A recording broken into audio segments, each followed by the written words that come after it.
victims of Superstorm Sandy. Turns out they're loaded with tons of cash for things totally unrelated. Critics are crying foul, and some say it amounts to a fleecing of America. Our senior investigative correspondent, Lisa Myers, is on the money trail. The nation's debt is almost $16.5 trillion and increasing at the astounding rate of $140 million an hour. So the president and Congress agreed last week to increase taxes. Tonight's agreement further reduces the deficit by raising $620 billion in revenue from the wealthiest households in America. What they didn't advertise was that the bill to avert the so-called fiscal cliff also was stuffed with billions of what critics call corporate tax giveaways. For certain Hollywood films, $430 million. NASCAR racetrack owners, $78 million.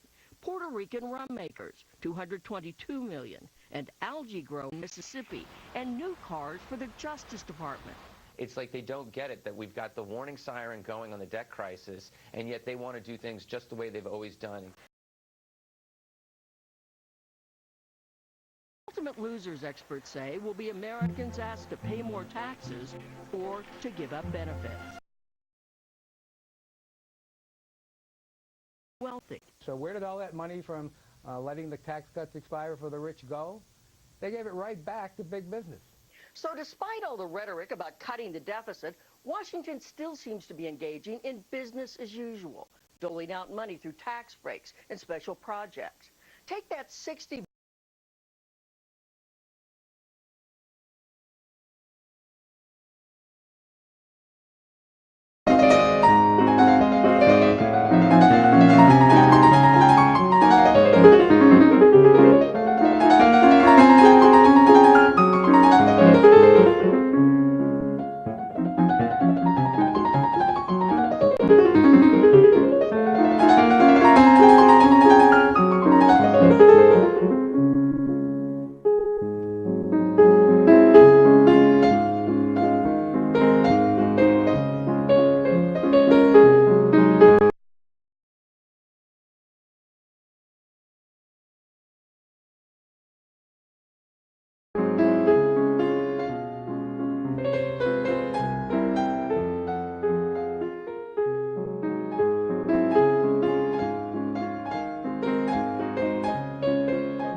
emergency bill passed by the Senate to help victims of Superstorm Sandy. Much of that money is desperately needed for recovery, but not all. Many billions of dollars in this bill has nothing to do with helping the victims of Sandy. Taxpayer watchdog groups complain that buried in this emergency bill is money for Amtrak projects, fisheries in Alaska.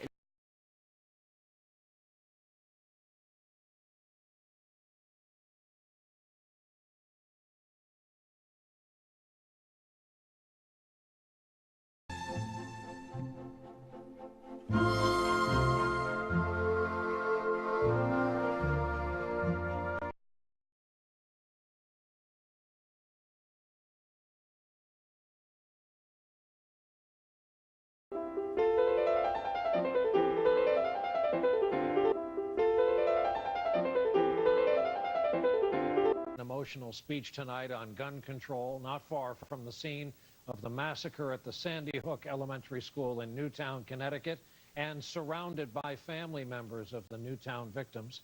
NBC News Chief Hartford, Connecticut. Chuck, good evening.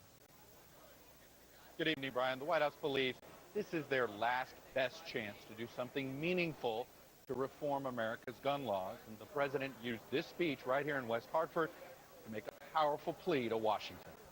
The emotional spark that connected Newtown with all of America in December, the president renewed his plea for gun control. Politics. This is about doing the right thing for all the families who are here that have been torn apart by gun violence. And Mr. Obama invoked the suffering of the families of the Newtown victims. And Newtown, we want you to know that we're here with you. We will not walk away from the promises we've made. We are as determined as ever to do what must be done.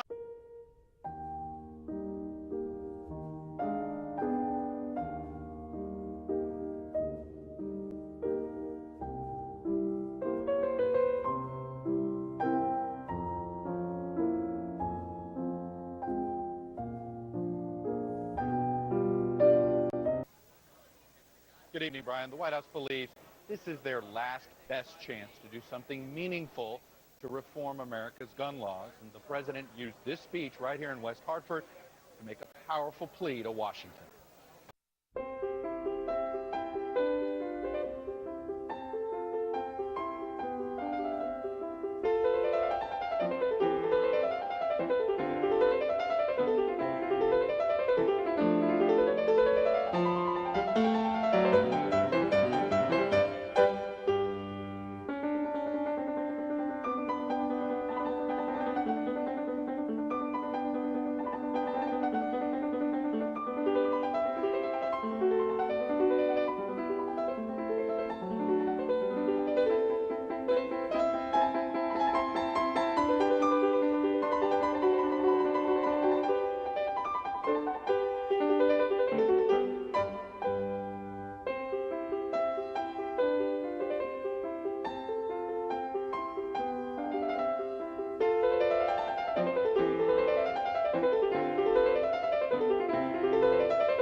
At the Supreme Court over President Obama's massive health care reform law.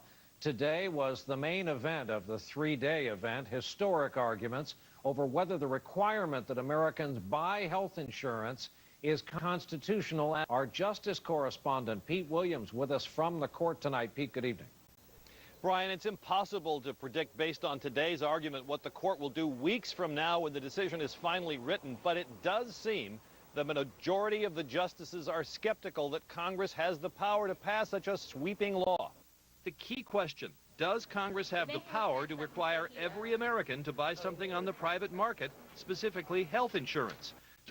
The court's conservatives asked, if Congress can make everyone buy insurance, is there any end to what else it could do?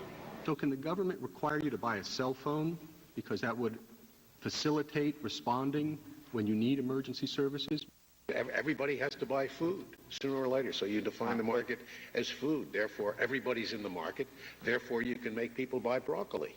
But the court's liberals said the same arguments were made against Social Security, that the cost of treating people without insurance is shifted to those who do. It suggested his vote might be in play.